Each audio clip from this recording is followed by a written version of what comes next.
안녕하세요. 대한민국에서 K며느리를 맡고 있는 40대 여자입니다.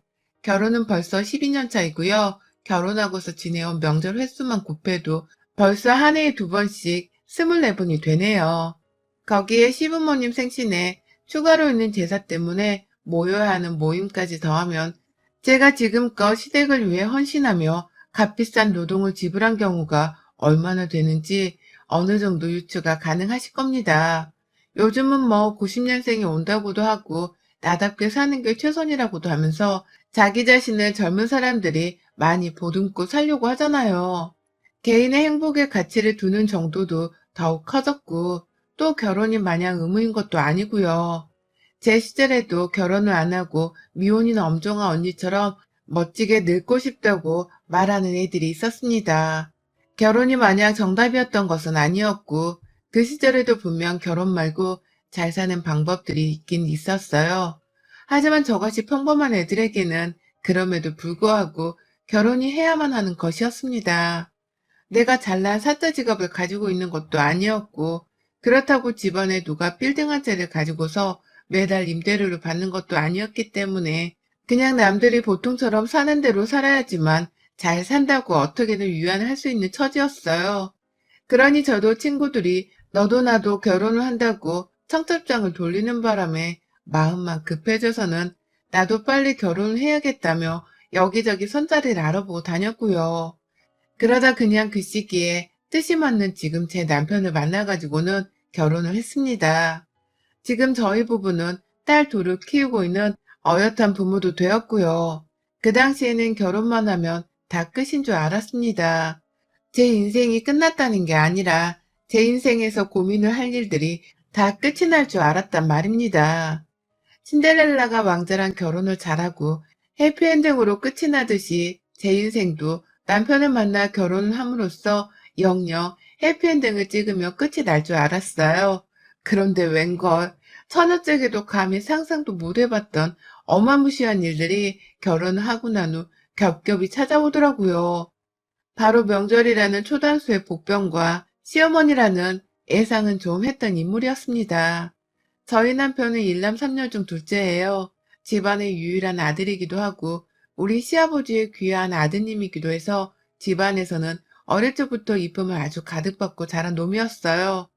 하도 시댁에서 귀하게 자랐다 보니 남편은 시집을 와서 시댁 사람들 때문에 눈치 보며 힘들어하는 제 입장을 전혀 이해도 못하고 배려도 못해주더라고요.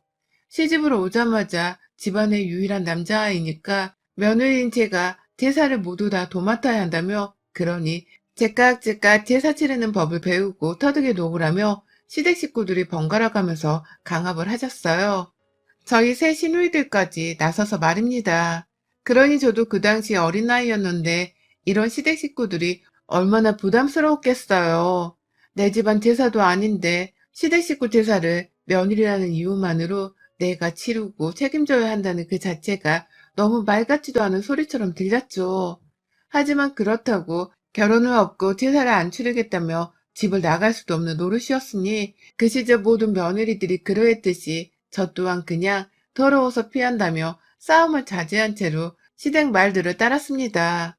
어찌나 시간이 빨리 흘러가는지 명절은 한 번 지나고 나면 또 찾아오고 또 찾아오더라고요. 그 와중에 우리 시부모님은 자기들 생신상도 꼭 자식들이랑 같이 먹고 싶다고 하는 바람에 저는 1년에 시부모님 생신 2번, 그리고 명절 2번, 그리고 집안의 제사 3번까지 정말 잊을만 하면 시댁으로 출근을 해야 했습니다. 저는 참고로 결혼하고 난 후 남편과 상의를 하고서 다니던 일을 그만뒀었고요. 그 이유는 당시 시어머니가 빨리 손주를 봐야 한다면서 임신을 재촉하는 바람에 건강을 챙기겠다는 목적이었습니다. 그런데 제가 일을 그만두고 나니 어머님은 저한테 손주를 빨리 낳으라고 재촉을 했던 것을 까마득히 잊은 건지 그렇게 불러대면서 시댁 일을 챙기게 만들더라고요. 자신도 이 집안의 며느리였으니 제사를 해왔던 것일 텐데 제가 새로 들어온 며느리라는 이유만으로 제사를 모두 저한테 양도하려는 듯이 떠넘기기도 하셨고 급기야 제가 집안의 며느리라면서 자기 딸들까지 챙기게 하셨어요.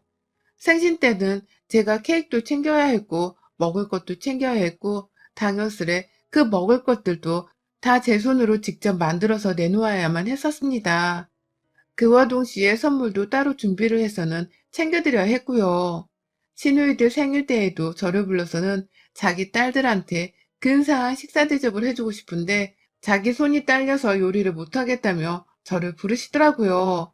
그렇게 시댁에 가서는 제가 거의 대부분의 시누이들 생일상을 다 차려내고는 했습니다. 시어머니가 뒤에서 팔짱만 끼고는 아무것도 하려고 하질 않으시는 바람에 제가 도무지 가만히 있을 수가 없었어요. 억지로 제가 시누이들 생일상까지 다 차려주고 나면 꼭 저한테는 가족들끼리 시간을 보내고 싶은데 라면서 섭섭한 말을 하면서 집으로 돌아가라는 말을 돌려가며 하셨고요. 그러면 저는 시댁 부엌에서 개고생만 했다가 내가 차린 생일밥상을 한 숟갈도 떠먹어보지 못한 채 집으로 쓸쓸히 돌아갔어요. 뭐 이런 시어머니가 다 있나 싶어서 제가 초반엔 스트레스로 인해서 임신을 하고 싶어도 못했습니다. 괜히 남편이 미운 바람에 잠자리를 거부했었거든요. 제가 그런 초강수를 두니 남편도 이러다 진짜 영영 부부관계를 못하겠다 싶었었는지 자기가 잘 알아서는 시어머니께 뭐라 말씀을 드리더라고요. 뭐라 했는지 잘 모르겠으나 아들내미가 엄청 뭐라 한 건지 시어머니도 한동안은 시누이 생일권으로 저를 부르지는 않으셨습니다. 그럼에도 자기 생일에 명절 제사는 꼬박꼬박 며느리 손에만 물을 묻히겠다는 심보를 적나라히 드러내셨고요. 시댁만 가면 제 몸이 고생하는 게 너무나 당연했던지라 솔직히 저는 그냥 시어머니를 안 보고 살고 싶었습니다. 본인도 며느리였을 텐데 이렇게까지 나를 고생시키고 싶으실까 하는 마음에 늘 시어머니를 향한 원망이 컸었어요. 그러는 와중에 제가 첫째를 가지고 또 출산과 동시에 둘째를 가지게 되면서 한동안은 제가 태교와 육아 문제로 시댁의 일을 뒷전으로 여기고 살게 되었고요. 그 와중에도 꾸준히 시어머니는 명절마다 자기 생일마다 저를 불러대면서 제 손에 만들어지는 밥 한 끼를 꼭 얻어먹으면서 며느리 덕을 보셨으나 저는 그냥 그 당시에 육아가 너무 힘이 들었는지라 시댁에서 아무리 지랄을 떨어도 그러려니 하고서는 뒷전으로 흘려넘기기만 했습니다. 더 정확히는 흘려넘겼다기보다는 참고 살았다는 게 맞는 표현일 것도 같네요. 그렇게 살다 보니 제 몸도 고생을 하는 게 익숙해진 건지 시댁에서 시어머니가 아무리 일을 시키고 난리를 피우셔도 정말 또 이러시는구나 하는 마음으로 시키는 걸 다 했어요. 아이는 커가는데 이제 와서 결혼을 물을 수도 없는 노릇이라며 무슨 일이 생겨도 그냥 참는 것이 버릇이 되어버린 지경에 이른 것이었죠. 그렇게 지내던 와중에 아휴 이번 명절도 어김없이 시어머니가 저를 어떻게든 부려먹겠다고 추석 전부터 난리를 피우시더라고요.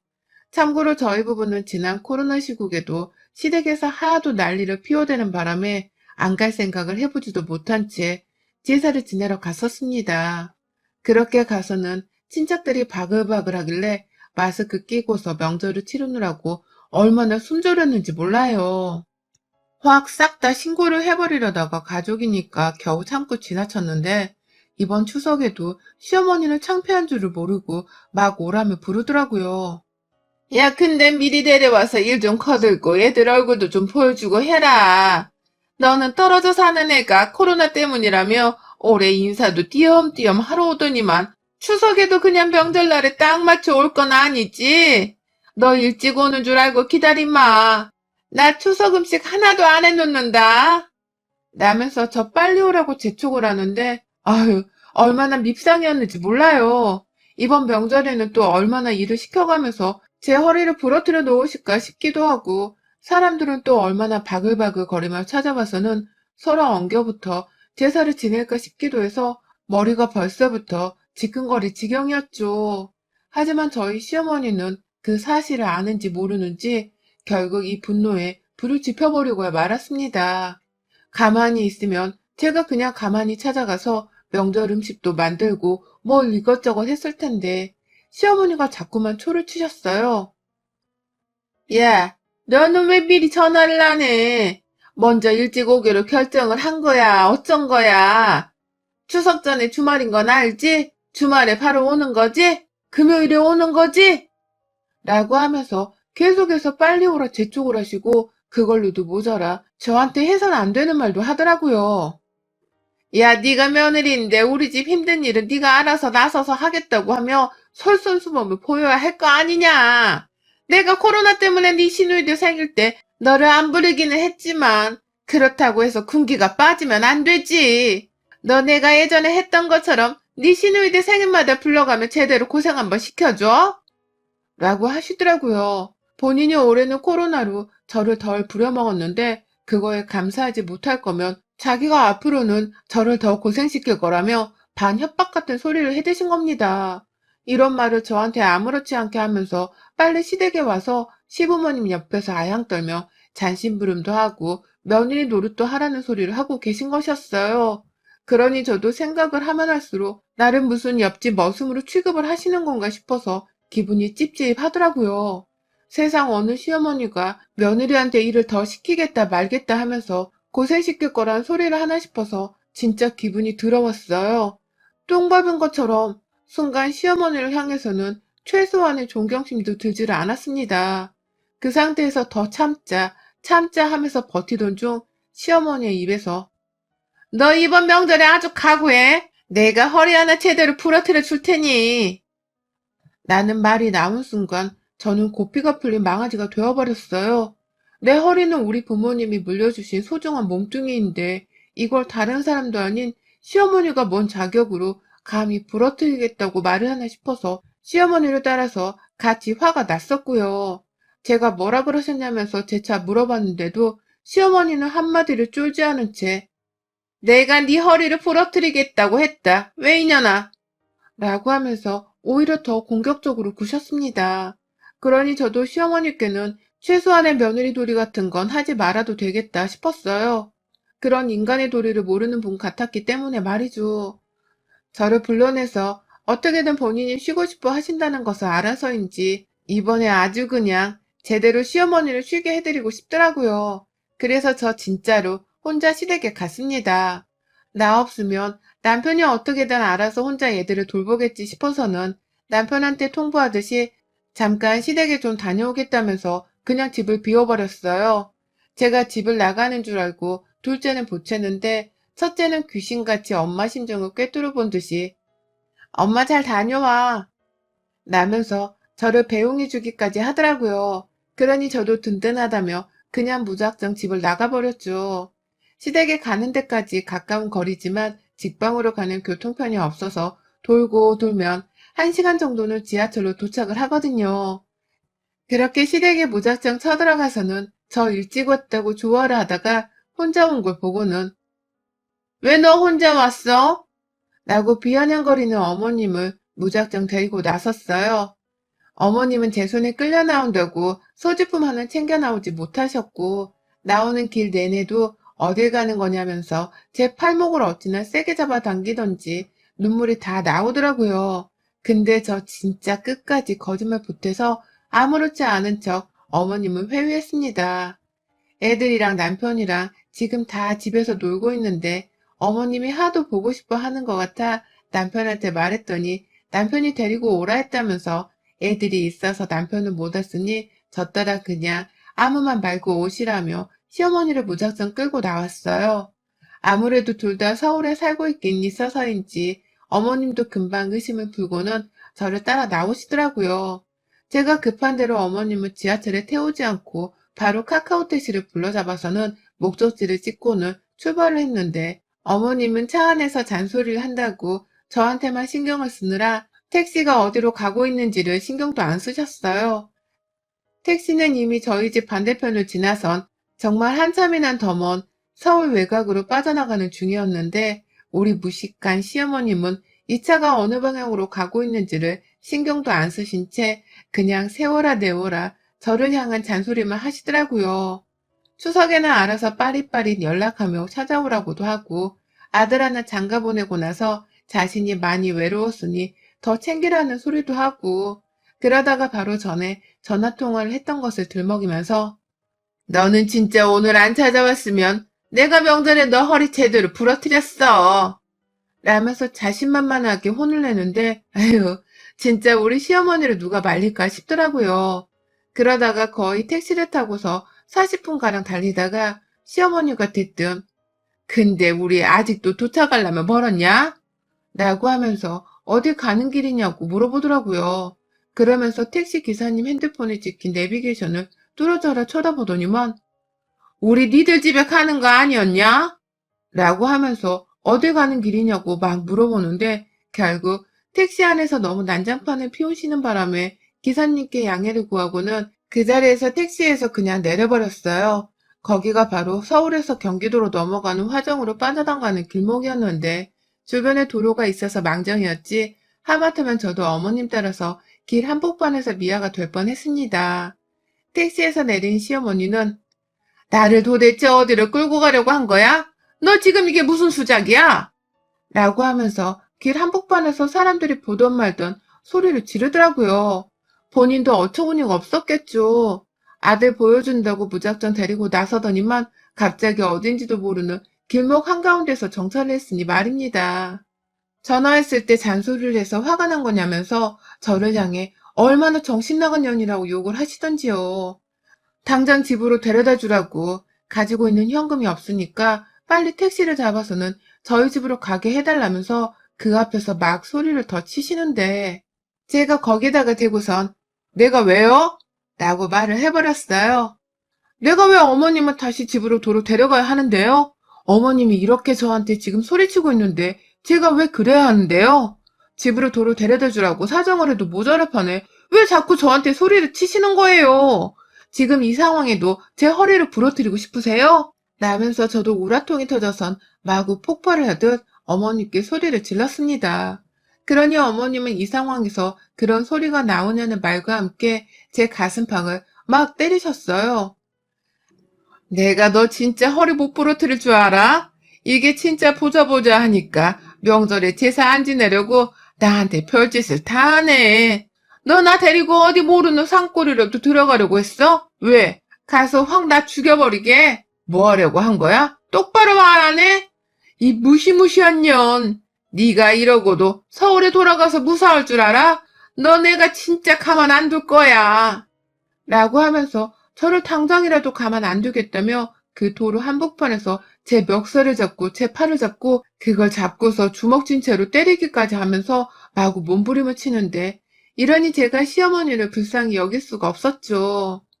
너무 화는 나고 여전히 내 허리를 부러뜨리겠다는 험한 소리를 하면서 나를 위협하는 시어머니를 도저히 무사히 집까지 바래다주고 싶지가 않았습니다. 저 원래대로라면 어머님을 그냥 일산 너머 파주까지 확 데려갔다가 거기서 사과받고 도로 택시 태워서 집에 오려고 했거든요. 돈도 없고 핸드폰도 안 가지고 나왔으니 믿을 건 저 하나뿐일 거라면서 사과를 받아내는 것도 수월할 줄 알았습니다. 그러나 계획은 진작에 틀어졌고 어머님은 오히려 적반하장으로 저를 강압하듯이 소리 지르며 집에 데려다 주라고 발악을 하는데 너무 분하고 미워서 그냥 시어머니를 두고 혼자 와버렸어요. 서울집으로 혼자 말입니다. 말을 심하게 건넨 것에 대해서 똑바로 사과를 하라고 하는데도 무시를 하고는 너 같은 거한테 무슨 사과를 라면서 혼을 내는 어머님께 그럼 저도 어머님 집에 못 데려가요 라는 말을 하면서 그냥 혼자 도로를 빠져나왔어요. 그러니 시어머니도 저를 바로 따라 나오지 않고서 제자리에서 발만 동동 구르더니만 제가 횡단보도를 건너는 그 순간 뒤에서 제 이름을 막 부르더라고요. 다시 돌아오라고 말입니다. 무슨 이상가족 상봉하는 것도 아니고 저를 살벌하게 불러대며 당장 돌아와서 택시를 잡으라고 하는데 그러니 저도 홧김에 알아서 오세요 라며 소리를 치고는 그 앞에서 바로 택시를 잡아타고는 어머님 앞에서 유유히 사라졌어요. 어머님은 제가 택시를 잡겠다고 손을 막 흔드니까 어떻게든 저를 빨리 따라잡겠다면서 신호등이 바뀌기만을 한참 기다리셨어요. 신호등은 어머님 뜻대로 쉽사리 바뀌질 않았고 어머님은 결국 저를 눈앞에서 놓치고 마셨어요. 그 후 어떻게 되었냐면 어머님은 한참이나 거리 한복판에서 어떻게든 버티다가 결국 택시를 타셨고 그걸 타고서는 제 집 앞에 오셨어요. 결국 남편이 자초지종도 모른 채 어머님 부름을 따라 나갔다가 택시비 결제를 했고 그 앞에서 어머니께 자초지종을 들었는지 씩씩대며 혼자 들어오대요. 시어머니는 이미 저한테 겁을 먹었는지 아님 혼자 밖에서 며느리한테 버림을 받았다는 생각에 멘붕이 온 건지 그냥 도로 남편한테서 카드를 받고서는 그 돈으로 시댁에 가버리셨고요. 한참 뒤에야 남편이 씩씩대며 집에 들어와 저를 찾더라고요. 너 어떻게 우리 엄마한테 그래? 넌 사람 버린 거나 다름없어. 라면서 막 발악을 하길래 저도 남편이랑 한바탕 했습니다. 니네 엄마는 그럼 나 폭행하고 협박한 거나 다름없는데 우리 같이 쌍방으로 고소해봐? 고소해? 니네 엄마가 나한테 주구장창 허리 부러뜨리겠다고 한 것도 엄연히 협박죄야, 이 자식아. 라고 하면서 그냥 막 남편에게 들이박아버렸죠. 그러니 남편도 뭐라 지네 엄마 편을 들려고 하다가 제 말에 진정하라고 하고 또 자기 엄마가 했던 말에 대신 변명을 하면서 감싸고 돌았고 그러다 둘 다 힘이 빠져서는 싸움을 그만했어요. 누가 이겼다 말았다 할 건 없었지만 저는 충분히 시어머니한테 경고를 날렸다는 것만으로도 속이 시원했어요. 저 혼자 택시를 타려고 손을 든 그 순간 횡단보도 너머에서 저를 무슨 잃어버린 엄마 마냥 애타게 부르던 시어머니의 아련한 표정이 자꾸 생각나서 웃음이 다 나오려고 하네요. 시어머니는 제 손에 직접 서울 외곽 땅 한복판에서 버림을 받아버리는 최악의 경험을 겪으셨으니 지금 얼마나 어이가 없고 속에서 천불이 나 하실까요? 그 마음을 잘 알아서인지 저도 딱히 어머니께 부채질을 하겠다며 연락을 할 생각도 하지 못한 채 멀찌감치서 눈치 보는 척만 하고 있습니다. 아직 남편하고는 신경전을 끝내지 않았고 오히려 이 기회를 몰아붙여서는 추석에 시댁을 가지 않을 꼼수도 부리는 중이에요. 여기 사연 채널에서 다른 며느리분들이 하시는 방법을 좀 따라 해보려고요. 남편은 슬슬 추석에 제가 정말 시댁을 안 가려 하는 건 아닌지 살며시 꼬리를 내리며 저한테 말 한마디 걸어보려 하는데 그걸 저는 단칼에 거절하며 지내는 중이랍니다. 왠지 오늘 내일 시어머니도 연락이 와서 올 거냐 말 거냐 물어볼 것 같은데요. 보란듯이 연락을 씹으며 우리 시어머니 마음을 초조하게 만들어줘 버릴 거예요. 여러분의 생각은 댓글로 남겨주세요. 오늘도 시청해주셔서 정말 감사합니다.